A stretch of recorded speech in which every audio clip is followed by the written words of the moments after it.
Dear students and learners, this is the third lecture on the topic electrostatics. Second lecture में हम लोगों ने देखा था कि चार्ज के प्रॉपर्टीज़ क्या क्या हैं, जबकि आज हम लोग देखेंगे कि चार्जिंग के मेथड्स क्या हैं, हम लोग कितने तरीके से चार्ज कर सकते हैं किसी अनचार्ज बॉडी को, वो सारे मेथड्स देखेंगे, उन पर आज डिस्कशन होगा। तो आज का टॉपिक है फ़िलहाल मेथड ऑफ चार्जिंग।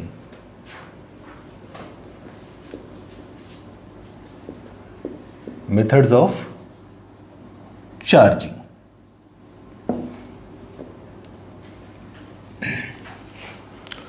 बेसिकली हम लोग किसी भी बॉडी को तीन तरीके से चार्ज कर सकते हैं, और वो तीन तरीके हैं।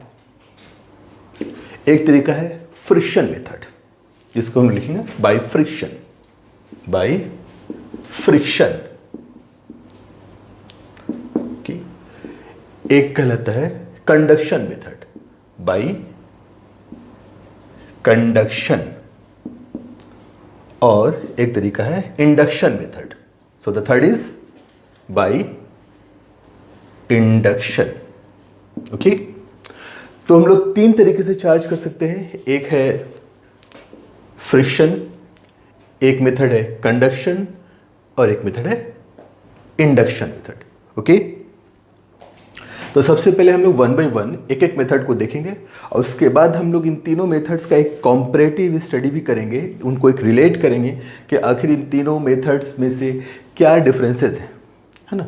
चार्जिंग करने के कंडीशंस क्या होंगे, कब फ्रिक्शनल मेथड अप्लाई किया जाएगा, कब कंडक्शन मेथड होगा, कब इंडक्शन होगा, और उसकी वजह से जो चार्जेस आएंगे अनचार्ज बॉडी पर, वो चार्ज, उस चार्ज का नेचर क्या होगा, मतलब वो उसका साइन क्या होगा, प्लस होगा या माइनस होगा। दूसरी बात कि उससे पहली बॉडी जो हम लेकर आ रहे हैं किसी बॉडी को चार्ज करने के लिए, किसी केस में, तो उस बॉडी के चार्ज पर क्या असर पड़ेगा, क्या उसका चार्ज घटेगा या उसका चार्ज कांस्टेंट रहेगा, क्या होगा, वो भी हम लोग देखेंगे। ठीक है, तो हम लोग पहले डील करते हैं फ्रिक्शन मेथड को। तो the first topic is friction method. हम लोग इसको मिटा देते हैं।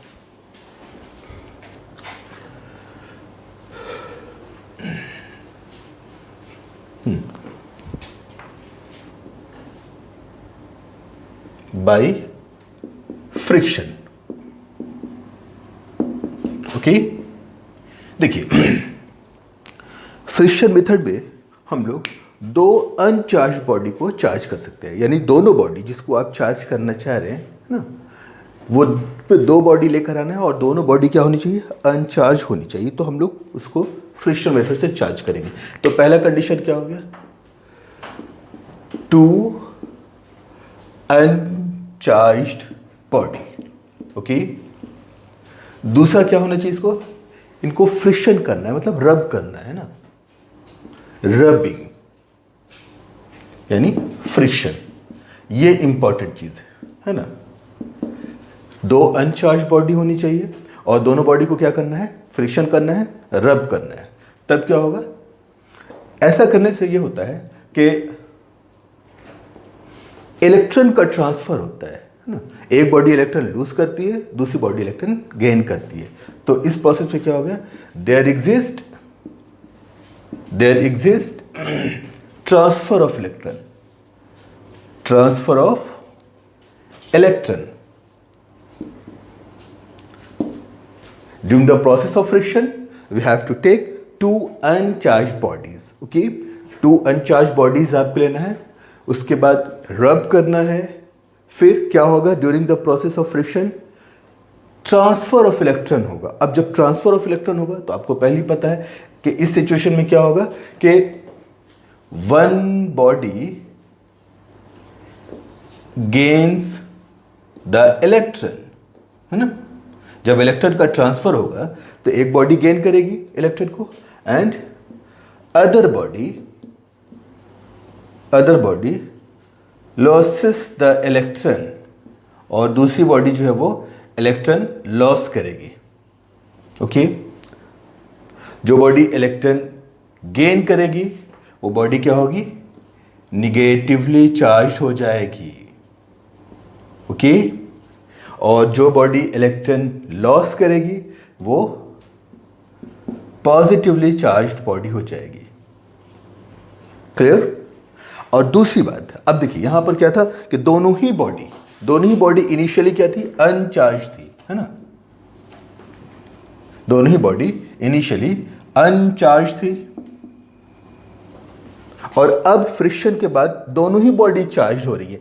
पहली बॉडी भी चार्ज होगी और दूसरी बॉडी भी चार्ज होगी। उसमें एक बॉडी निगेटिवली चार्ज हो रही है तो दूसरी बॉडी पॉजिटिवली चार्ज हो रही है, यानी दोनों पे चार्ज आ रहे हैं। और दोनों पे चार्ज क्या हो रहा है? दोनों पे चार्ज अपोजिट साइन के आ रहे हैं, अपोजिट नेचर के आ रहे हैं। ठीक है? दूसरी बात कि ठीक है, दोनों बॉडी पे चार्ज अपोजिट नेचर का आ रहा है। क्वेश्चन ये है कि दोनों पर चार्ज का अमाउंट क्या होगा, कितना निगेटिव इस पर आएगा और कितना पॉजिटिव इस पर आएगा, है ना? तो इस चीज को ये बता दें कि चूंकि इलेक्ट्रॉन का ट्रांसफर हो रहा है, यहीं पर ये बात क्लियर है कि ट्रांसफर ऑफ इलेक्ट्रॉन हो रहा है ना? आप देखिए इलेक्ट्रॉन का क्या हो रहा है? ट्रांसफर हो रहा है। एक लॉस करेगी तो दूसरी गेन करेगी। तो भाई दूसरी कितना गेन करेगी? जितना पहली बॉडी लॉस करेगी, है ना? इसका मतलब यह है कि इक्वल अमाउंट में इलेक्ट्रॉन का ट्रांसफर हो रहा है। जितना पहली बॉडी इलेक्ट्रॉन लॉस करेगी दूसरी बॉडी उतना ही इलेक्ट्रॉन गेन करेगी। इससे ये पता चला कि दोनों पे amount of charge, magnitude of charge, value of charge क्या होगा? सेम होगा। ठीक है? तो ये थर्ड पॉइंट यहां से एक्सट्रैक्ट होकर के क्या बात आई कि द अमाउंट ऑफ चार्ज, है ना? अमाउंट यानी वैल्यू यानी मैग्नीट्यूड, है ना? ये सारे वर्ड्स आपको मिलेंगे, है ना? वैल्यूज, मैग्नीट्यूड, अमाउंट सब एक ही बात है। तो amount of charge that is the magnitude, है ना? Magnitude of charge on each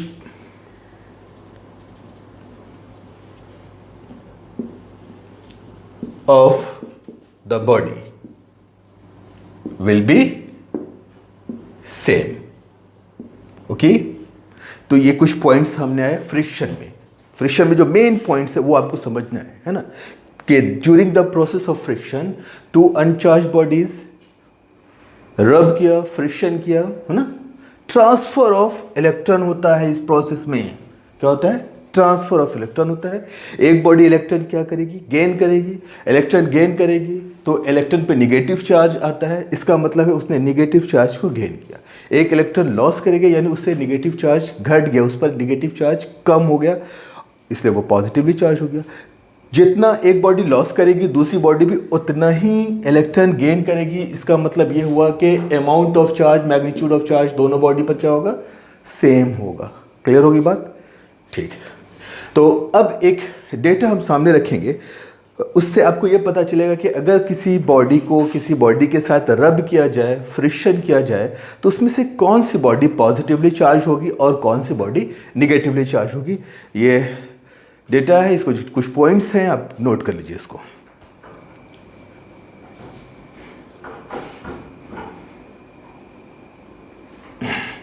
okay?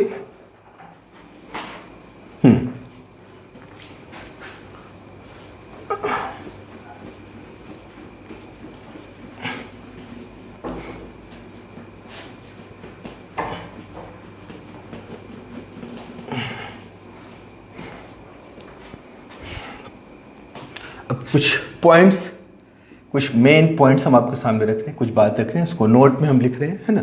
एक लिस्ट हम कुछ सब्सटेंस के, कुछ ऑब्जेक्ट्स के दे रहे हैं, जिससे आपको पता चलेगा कि अगर उन दोनों में से किसी को रब किया जाए, है ना, उन दोनों को अगर आपस में फ्रिक्शन किया जाए तो कौन सी बॉडी पॉजिटिवली चार्ज होगी, कौन सी बॉडी निगेटिवली चार्ज होगी। ठीक है? तो अब हम उस पर आ जाते हैं। पहला लिखेंगे आप फर। ठीक है? दूसरे पॉइंट में लिख लिया आप फेनालिल।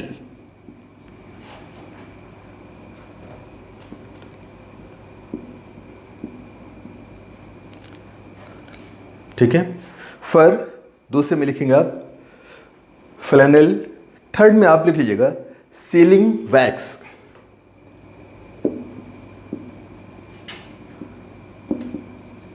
सीलिंग वैक्स, फर, फिनाइल, सीलिंग वैक्स। फोर्थ में लिख लीजिएगा ग्लास, फोर्थ पॉइंट में लिखिए ग्लास।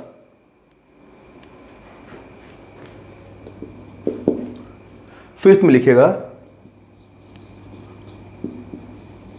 कॉटन। क्लियर है?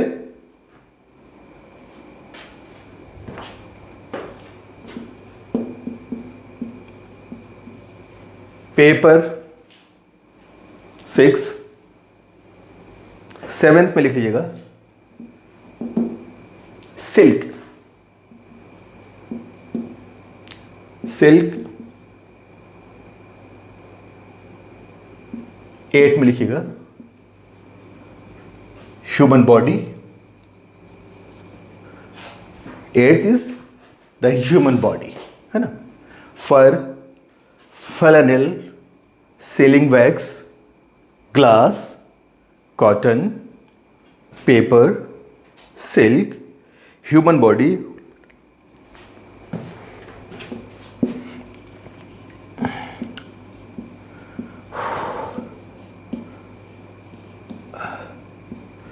Nine is wool, 10 is metal, 11th is rubber. Note it: fur, flannel, sealing wax, glass, cotton, paper, silk, human body, wool, metal, rubber,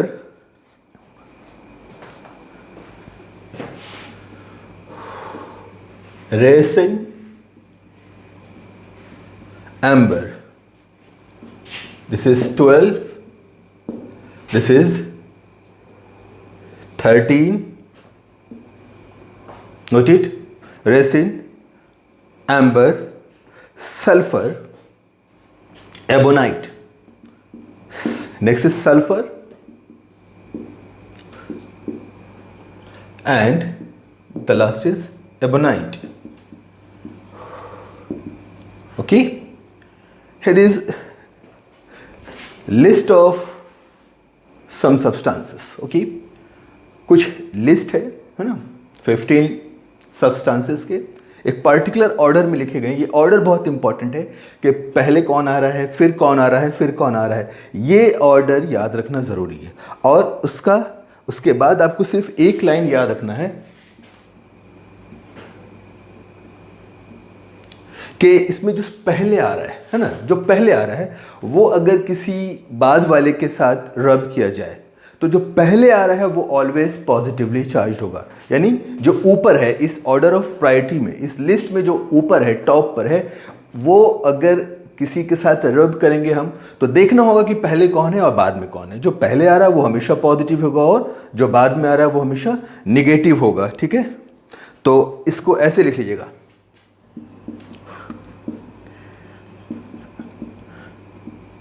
earlier is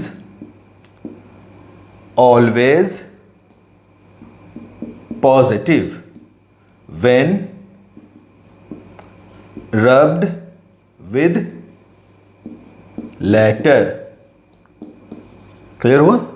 ये आपको याद रखना है।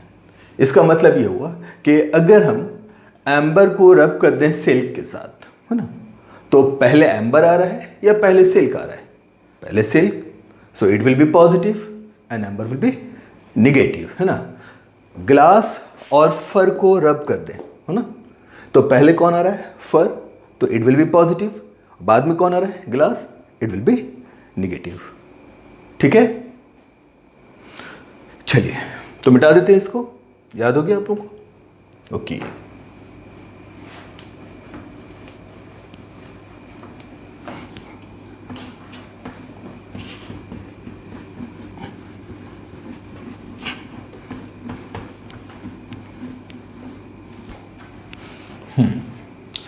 अब पहला तो हम लोगों ने देख लिया कि फ्रिक्शनल मेथड क्या है। अब दूसरा हम लोग आते हैं कंडक्शन मेथड।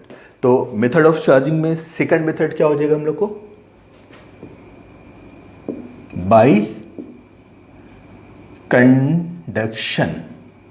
ठीक है, कंडक्शन मेथड। देखिए, तो फ्रिक्शन मेथड में सबसे पहली बात जो हम लोगों ने ध्यान रखा कि इसमें किसी बॉडी को चार्ज करने के लिए, है ना, चार्ज बॉडी का लाना जरूरी नहीं है, अनचार्ज बॉडी है and we have to simply rub it. Okay, यहां कंडक्शन मेथड में ऐसा नहीं है। कंडक्शन मेथड में आपको एक चार्ज बॉडी होनी चाहिए, है ना, और एक वो बॉडी होनी चाहिए जिसको आपको चार्ज करना है, यानी वो अनचार्ज बॉडी होनी चाहिए। ठीक है, यहां पर a charged body, a charged body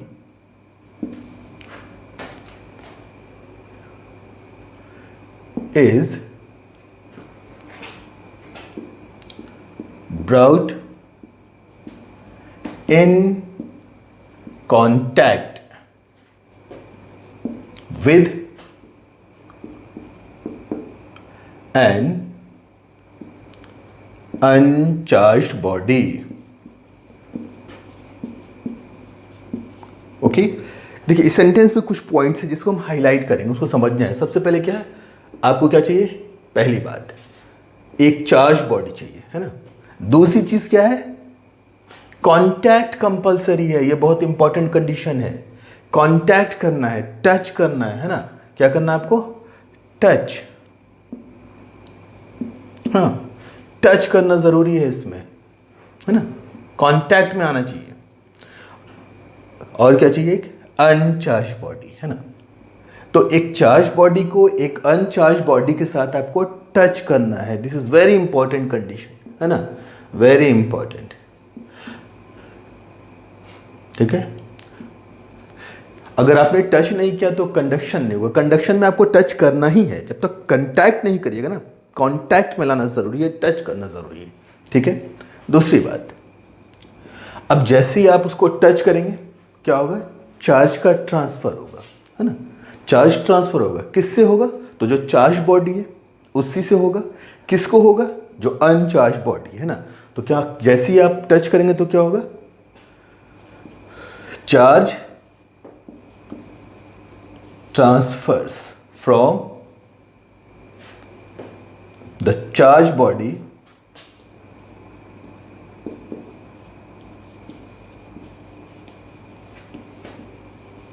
to uncharged body.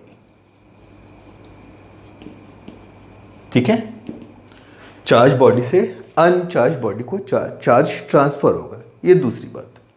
अब उसके बाद सवाल ये उठता है कि कब तक चार्ज ट्रांसफर होगा, है ना, और कितना चार्ज ट्रांसफर होगा। तो ये तीसरी बात आपको बता देते हैं कि यहां पे चार्ज का ट्रांसफर इस बात पे डिपेंड करेगा कि दोनों का पोटेंशियल कब सेम हो जाता है ना। दो बॉडी है ना, दो बॉडी है, तो एक बॉडी जो चार्ज है उसका पोटेंशियल अनचार्ज बॉडी से ज़्यादा है, अनचार्ज बॉडी का पोटेंशियल 0। तो चार्ज का ट्रांसफर होगा हाई पोटेंशियल से लो पोटेंशियल, यानी चार्ज बॉडी से अनचार्ज बॉडी, है ना।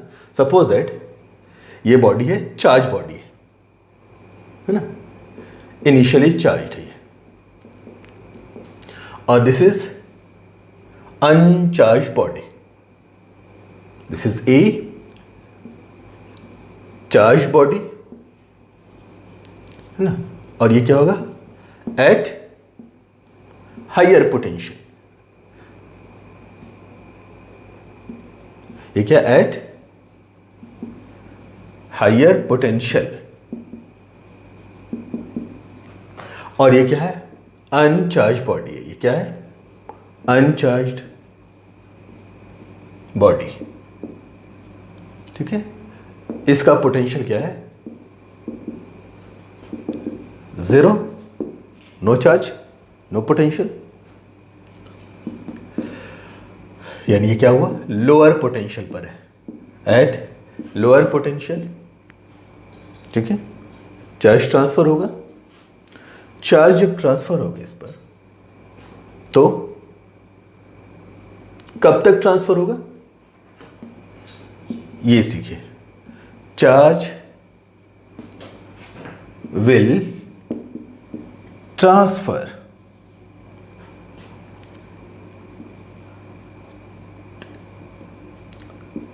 up to when their potential becomes equal।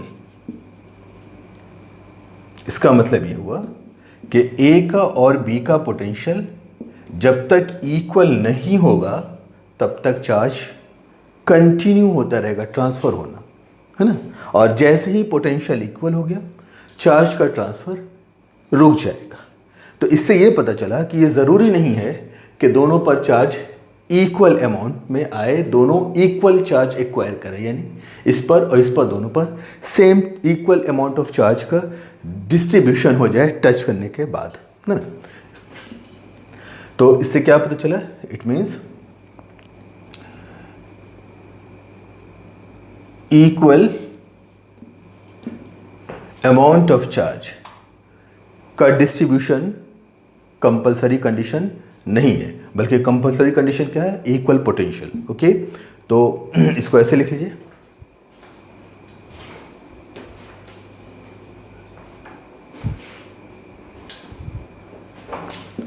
it is not necessary that both the bodies will acquire equal amount of charge,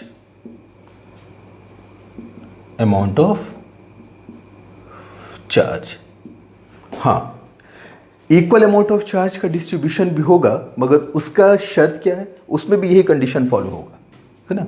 लेकिन equal amount of charge distribution कब होगा? उसके लिए ज़रूरी है कि दोनों बॉडी क्या हो? आइडेंटिकल हो विद ऑल रिस्पेक्ट। यानी दोनों बॉडी अगर स्फेरिकल है तो उसका रेडियस सेम होना चाहिए, दोनों बॉडी का मटेरियल सेम होना चाहिए, दोनों कॉपर है तो दोनों, एक कॉपर है तो दूसरा भी कॉपर ही हो, यानी कि उनका मटेरियल भी सेम हो और उनका डायमेंशन, उनका शेप, साइज सब सेम हो। तो उस कंडीशन को भी हम लोग यहाँ पर लिख लेते हैं।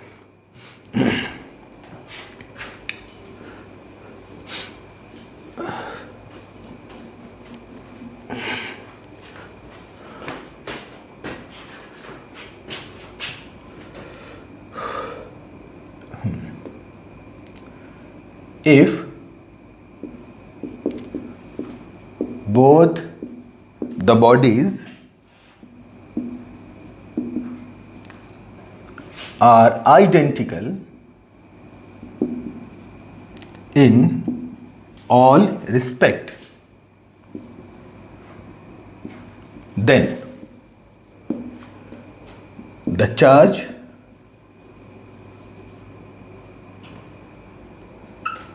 on both the bodies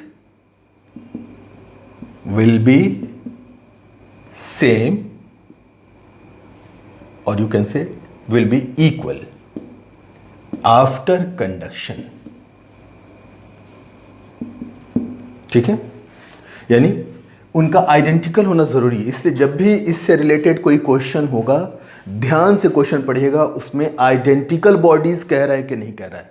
बिल्कुल बहुत सारे क्वेश्चन में कहा जाता है और बहुत सारे क्वेश्चंस में नहीं कहा जाता है, और आप लोग इस फैक्ट को अवॉइड करके ही क्वेश्चन बनाने लगते हैं। पता ये चलता है कि आइडेंटिकल नहीं कहा और आप आइडेंटिकल कहते मानते हुए खुद से एज्यूम कर लेते हैं, और उसके बाद आपका आंसर गलत हो जाता है ना।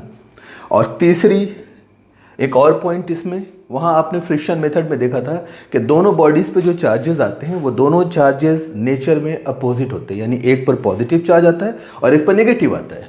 यहाँ पर क्या होगा कि जब इसको कांटेक्ट करेंगे, आप टच करेंगे, तो कौन सा चार्ज ट्रांसफ़र होगा? अगर ये प्लस है तो प्लस ही ट्रांसफ़र होगा। इसका मतलब दोनों बॉडी सेम चार्ज, दोनों बॉडी पर सेम चार्ज आएगा। फ्रिक्शन में अपोजिट आता था, यहाँ क्या आएगा? सेम आएगा। दूसरी बात, ये जब चार्ज इसको ट्रांसफ़र करेगा तो इसका चार्ज क्या होगा? घटेगा। यानी दो बात सामने आ रही है कंडक्शन में कि दूसरी बॉडी जो अनचार्ज थी वो चार्ज होगी, उसका चार्ज क्या होगा, वही होगा जो पहले वाली बॉडी का चार्ज था। और दूसरी बात क्या है कि जो पहली बॉडी पर जितना चार्ज था, कंडक्शन के बाद उस चार्ज का अमाउंट घट जाता है, कम हो जाता है, रिड्यूस हो जाता है। ये दो बात आपको लिख लेना है। Finally the charge on both are similar, है ना। हम कंडक्शन के बाद की बात कर रहे हैं, सिमिलर, दैट इज आप उसको ये समझिए सेम साइन, सेम साइन। दूसरी बात,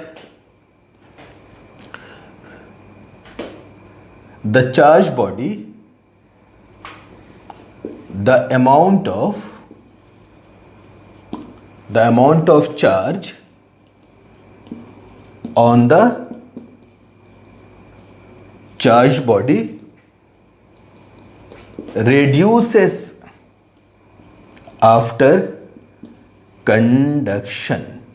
ओके, कंडक्शन के बाद इसमें चार्ज का अमाउंट घट जाता है, दोनों पर सेम चार्ज आता है। फ्रिक्शन में हमने देखा था क्या है, सेम मतलब सिमिलर मतलब सेम साइन वाला चार्ज, है ना। तो दोनों पर सेम साइन होता है, फ्रिक्शन में अपोजिट होता है। फ्रिक्शन में अमाउंट ऑफ चार्ज सेम होता है, यहाँ अमाउंट ऑफ चार्ज घट जाता है पहली बॉडी पर, उसमें ऐसा नहीं कुछ है। तो ये सारी चीज़ें आपको देखना, और ये इंपॉर्टेंट फैक्ट आपको याद रखना है कि ट्रांसफ़र ऑफ चार्ज जो है वो इस बात पे डिपेंड करेगा कि दोनों बॉडी का पोटेंशियल सेम हुआ या नहीं हुआ। सेम जैसे हो जाएगा चार्ज का ट्रांसफ़र रुक जाएगा। हाँ, कितना चार्ज ट्रांसफ़र होगा ये कैलकुलेट करने की चीज़ है। हम लोग इसी फार्मूले से, इसी इक्वेशन से कैलकुलेट कर सकते हैं। जब हम लोग पोटेंशियल पढ़ेंगे तो फिर हम लोग पोटेंशियल का फार्मूला अप्लाई करेंगे और अमाउंट ऑफ चार्ज निकाला जा सकता है, ठीक है। तो that is not an issue, वो एक बहुत बड़ी दिक्कत की बात नहीं है। जैसे ही आपको ये पोटेंशियल का फार्मूला मालूम हो जाएगा, नेक्स्ट चैप्टर में आप पढ़ेंगे पोटेंशियल, वहाँ पढ़ाएंगे तो वहाँ पे इस इक्वेशन से बहुत आसानी से निकाल सकते हैं। लेकिन जो फैक्ट है, जो एक कॉन्सेप्ट है फिजिक्स का जिससे आपकी बात आगे बढ़ेगी, वो याद रखना है कि चार्ज का ट्रांसफ़र कब तक होगा, जब तक कि दोनों का पोटेंशियल सेम ना हो जाए, ठीक है। तो यहाँ पर कंडक्शन मेथड में कुछ बहुत इंपॉर्टेंट फैक्ट्स को कलेक्ट करके आपके सामने रखा है, ठीक है। अब उसके बाद हम लोग आ जाते हैं एक तीसरे मेथड पर, यानी कि इंडक्शन मेथड। तो मिटा देते हैं इसको, ठीक है। मेथड ऑफ चार्जिंग में लास्ट मेथड हम लोग देखेंगे इंडक्शन मेथड।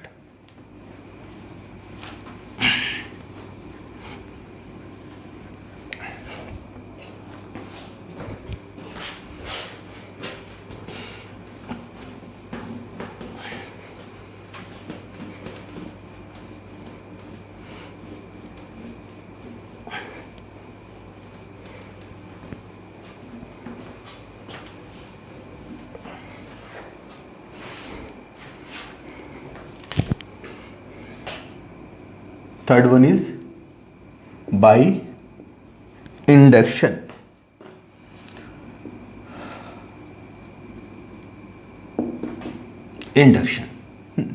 देखिए, फ्रिक्शन में दो अनचार्ज बॉडी लिया, कंडक्शन में एक चार्ज लिया, एक अनचार्ज लिया और उसको टच किया।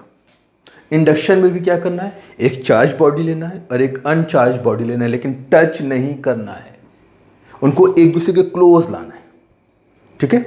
वहां कंडक्शन में टच करना है, यहां टच नहीं करना है, we have to bring them close to each other.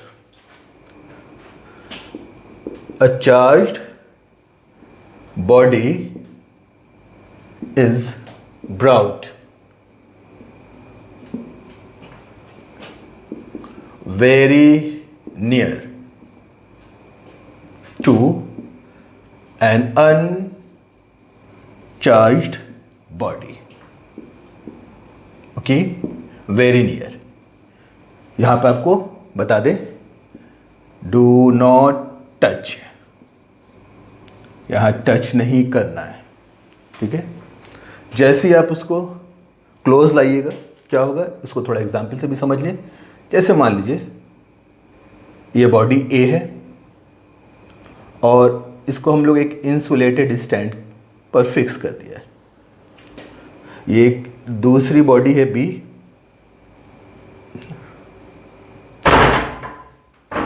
इसको हम लोग एक इंसुलेटेड स्टैंड के साथ होल्ड करेंगे। मान लीजिए ये पॉजिटिवली चार्ज बॉडी है कि this is suppose that body A and this is B. जैसे ही बॉडी बी को इसके क्लोज लेकर आते हैं, टच नहीं करना है, क्या होगा उसको इस तरह समझिए। अभी हम इलेक्ट्रिक फील्ड का कॉन्सेप्ट लेकर के नहीं आ रहे, ठीक है, सिंपल तरीके से बात करते हैं, एकदम सिंपल, है ना। हर बॉडी जो है वो एटम से बना है ना, और एटम में इक्वल अमाउंट ऑफ, किसी एक एटम में आपको पता है equal amount of electron and proton है, मीन्स सेम पॉजिटिव चार्ज और निगेटिव चार्ज का वैल्यू सेम होता है। जैसे इसको आप किस क्लोज लेकर के आएंगे, ये पॉजिटिव चार्ज निगेटिव चार्ज को अट्रैक्ट करेगा अपनी तरफ और पॉजिटिव चार्ज को रिपेल करेगा, ठीक है। तो इस पूरे बॉडी में जो भी निगेटिव चार्ज है वो इसके अट्रैक्शन की वजह से इसके क्लोज सरफेस में, इसके क्लोज सरफेस की तरफ इसका अलाइनमेंट आ जाएगा, इसकी पोलैरिटी इसके क्लोज सरफेस पर होगी, और इस बॉडी का जो पॉजिटिव चार्ज है वो इस पॉजिटिव चार्ज के रिपल्शन की वजह से इसके दूर वाले सरफेस पर, फेस पर, है ना, उसका पोलैरिटी, उसका जमावड़ा, उसका इकट्ठा हो जाएगा, वो वहाँ पे पोलराइज हो जाएगा, ठीक है। और ये याद रखना है कि ये जो पॉजिटिव चार्ज है ये कंटिन्यूसली एक रिपल्शन फेस फील कर रहा है, जबकि ये वाला निगेटिव चार्ज जो है, जो इस सरफेस के क्लोज है ना, वो कहीं ना कहीं एक तरह से अट्रैक्टिव फोर्स से बाउंड है। ये दिस नेगेटिव इज बाउंड, है ना। नेगेटिव यहाँ पर क्या है, नेगेटिव चार्ज जो डेवलप किया है ना, इसको हम लोग कहते हैं इंड्यूस चार्ज। ये जो चार्ज डेवलप किया है ना इसमें, है ना, चार्ज डेवलप्ड क्या हो गया, इज कॉल्ड इंड्यूस्ड चार्ज। ये दोनों चार्ज इंड्यूस हो रहा है, इंड्यूस्ड चार्ज। और ये जो निगेटिव चार्ज है ये क्या है, इज बाउंड, फंसा हुआ है, bound, fix due to this positive charge. Clear हो गई बात। तो अगर मान लीजिए कि इस बॉडी ए को हम लोग एक कंडक्टर के साथ अर्थ कर दें, जैसे ही अर्थ करेंगे तो पॉजिटिव चार्ज जो कि कंटिन्यूसली रिपल्शन फेस कर रहा है वो अर्थड हो जाएगा, लेकिन निगेटिव नहीं होगा, बिकॉज निगेटिव क्या है, बाउंड है, और निगेटिव चार्ज रह जाएगा। तो यहाँ पर हो क्या रहा है, आपने देखा कि इंडक्शन में हम लोगों को करना क्या है, एक चार्ज बॉडी लेके आना है, कंडीशन तो वही है, और एक अनचार्ज बॉडी चाहिए, ठीक है। और यहाँ पर क्या करना है, क्लोज लेके आना है, टच नहीं करना है। जैसे ही आप ऐसा करेंगे, यहाँ पर देख रहे हैं कि इस तरह से आप अनचार्ज बॉडी पे निगेटिव और पॉजिटिव चार्ज का एक अलाइनमेंट होगा, और वो अलाइनमेंट किस तरह से होगा, आप जो बॉडी लेकर आ रहे हैं उस पर जो भी चार्ज होगा उसके नियर सरफेस पर, क्लोज सरफेस पर अपोजिट चार्ज का अलाइनमेंट होगा, और फार्दर सरफेस पर सिमिलर चार्ज का अलाइनमेंट होगा, ठीक है। और उसके बाद इसको क्या कर देना है, अर्थ कर दीजिए। अब आप ये जो अनचार्ज बॉडी थी, है ना, जो चार्ज्ड बॉडी की विसिनिटी में इस पे जो चार्ज का अलाइनमेंट हो रहा है, इसको हमने अर्थ कर दिया। ये क्या हो गया, अर्थड। और जैसे अर्थ करेंगे तो ये जो इस सरफेस पर, ये अगर ये पॉजिटिव चार्ज था, है ना, तो इस सरफेस पे निगेटिव चार्ज का अलाइनमेंट था, और सारा पॉजिटिव चार्ज अर्थ हो गया। और अब आप अर्थ हटा दें, ये बॉडी ए है आपका, ये बॉडी बी है, और इस बॉडी बी को भी क्या करें, रिमूव कर दें, हटा दें आप। तो अब बॉडी ए जो होगा, उस बॉडी ए पर ये निगेटिव चार्ज यूनिफॉर्मली डिस्ट्रीब्यूट हो जाएगा, ये बॉडी ए पे, ठीक है। और इस तरह से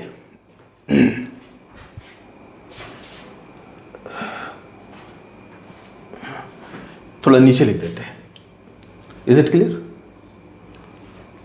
सो this is B,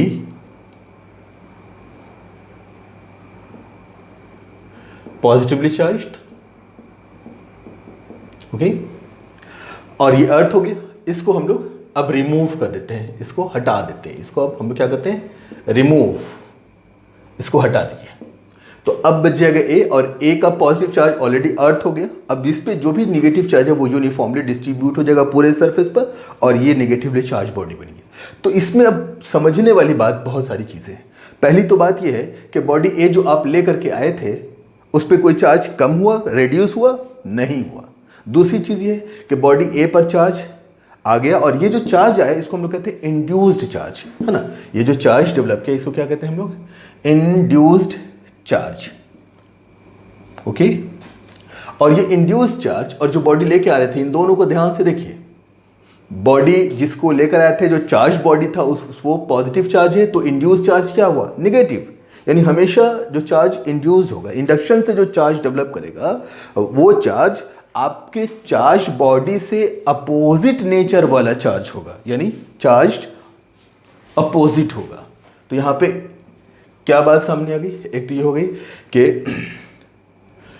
there is no reduction, घटना, है ना, reduction of charge of the charged body, of the charged body। जैसा कि कंडक्शन में देख रहे थे कि कंडक्शन में चार्ज घट जा रहा था चार्ज बॉडी का, यहां पे कोई भी रिडक्शन नहीं हो रहा है ना, यहां पे चार्ज नहीं घटेगा, है ना, रिड्यूस होना नहीं घटेगा। और दूसरी बात क्या है? द चार्ज डेवलप्ड या acquired by the uncharged body is always of opposite sign। Opposite sign का होगा, ठीक है। यानी अगर लेके आ रहे हैं पॉजिटिव तो डेवलप करेगा निगेटिव, लेकर आते निगेटिव तो डेवलप करता पॉजिटिव, ठीक है। तो क्लियर हो गया? थोड़ा सा हम लोग इसको समराइज फिर से कर लेते हैं। तो फ्रिक्शन मेथड में क्या देखा? दो अनचार्ज बॉडी होगा, रब करना जरूरी है, फिर क्या होगा? ट्रांसफर ऑफ इलेक्ट्रॉन होगा। एक बॉडी गेन करेगी, दूसरी बॉडी लॉस करेगी। गेन करेगी निगेटिव, लॉस करेगी पॉजिटिव, और दोनों पर equal amount of charge develop कर जाएगा। ये फ्रिक्शन हुआ। हमने एक लिस्ट आपके सामने दे दिया है ना 15 सब्सटेंसेस का, और हमने बता दिया कि किसको किसके साथ जब रब करेंगे तो ये देखना होगा कि ऊपर कौन आ रहा है। जो भी उस लिस्ट में ऊपर है वो हमेशा पॉजिटिवली चार्ज होगा, और जो नीचे आ रहा है वो नेगेटिवली चार्ज होगा। उस लिस्ट को देख लेना है। कंडक्शन मेथड में करना क्या है? फ्रिक्शन में दो अनचार्ज लिया था, कंडक्शन में एक चार्ज होगा और एक अनचार्ज बॉडी होगा। टच करना ज़रूरी है, कंडक्शन के लिए टच करना ज़रूरी है। टच करो, जैसे टच करोगे चार्ज बॉडी अपना चार्ज अनचार्ज बॉडी को ट्रांसफ़र करेगी। जब चार्ज ट्रांसफ़र होगा तो कब तक होगा? तब तक होगा जब तक कि दोनों का पोटेंशियल सेम ना हो जाए। दिमाग में घुसा लो, इस बात को भूलना नहीं है। ये बहुत ब्लंडर है, हमने बहुत बार देखा है। कितने स्टूडेंट्स को हमने बार बार इस बात को समझाया, और बार बार हम इस बात को समझाते रहेंगे। कब तक ट्रांसफ़र होगा? जब तक के पोटेंशियल सेम ना हो जाए। जैसे पोटेंशियल सेम हो गया, चार्ज का ट्रांसफ़र रुक जाएगा। क्लियर होगी बात? हाँ, जब दोनों बॉडी सिमिलर है वहां भी ये प्रिंसिपल काम करता है कि पोटेंशियल सेम हो जाए। और पोटेंशियल कब सेम होता है? जब इक्वल चार्ज दोनों पर आता है, ठीक है। क्लियर होगी बात? तो यहाँ पर जब आइडेंटिकल बॉडी होगी, हर तरह से सिमिलर होगी, नेचर सेम है, मटेरियल सेम है, डायमेंशन सेम है, तब इक्वल चार्ज डिस्ट्रीब्यूट होगा। यानी अगर 10 कूलम चार्ज है तो वो 5 दोनों पे डिस्ट्रीब्यूट हो जाएगा, ठीक है, कंडक्शन मेथड में। अब आ जाइए इंडक्शन में। तो इंडक्शन में भी एक चार्ज लेना है, एक अनचार्ज लेना है। कंडक्शन में टच करेंगे, इसमें टच नहीं करना है, क्लोज लाना है, करीब लाना है, एक दूसरे के नज़दीक लेके आना है। नज़दीक लेकर आ गए, जैसे नज़दीक लेकर आइएगा, अनचार्ज बॉडी पे चार्ज का एक खास अलाइनमेंट होगा, है ना। ये अलाइनमेंट देख लीजिए, बता चुके हैं। पॉजिटिव लाइएगा तो उसके करीब वाला सरफेस नेगेटिव होगा, दूर वाला पॉजिटिव। उल्टा होता, ये नेगेटिव होता तो इसके करीब पे पॉजिटिव आता, दूर वाला नेगेटिव, ठीक है। अर्थ कर दीजिए, जैसे अर्थ कीजिएगा तो कौन? जो रिपल्शन फेस फील कर रहा है, इस केस में प्लस प्लस रिपल्शन, ये प्लस वाला रिपल्शन फील कर रहा है, रिपल्शन वाला चार्ज कहाँ चला जाएगा? अर्थ हो जाएगा। अब इसको हटा दीजिए, अब सिर्फ इस पर कौन सा चार्ज बच गया? माइनस, वो पूरा सरफेस पे चला जाएगा और ये बॉडी निगेटिवली चार्ज हो गई। यानी चार्ज बॉडी पॉजिटिव थी, इंड्यूस चार्ज निगेटिव आया, अपोजिट नेचर का चार्ज आया, ठीक है। और जिसको लेकर आए थे उसका कोई भी चार्ज लॉस नहीं हुआ, रिड्यूस नहीं हुआ, घटा नहीं, जबकि कंडक्शन में घट जाता था। तो ये एक कॉन्सेप्ट क्लियर हो गया, ठीक है। अब हम लोगों का नेक्स्ट टॉपिक रहेगा कूलम।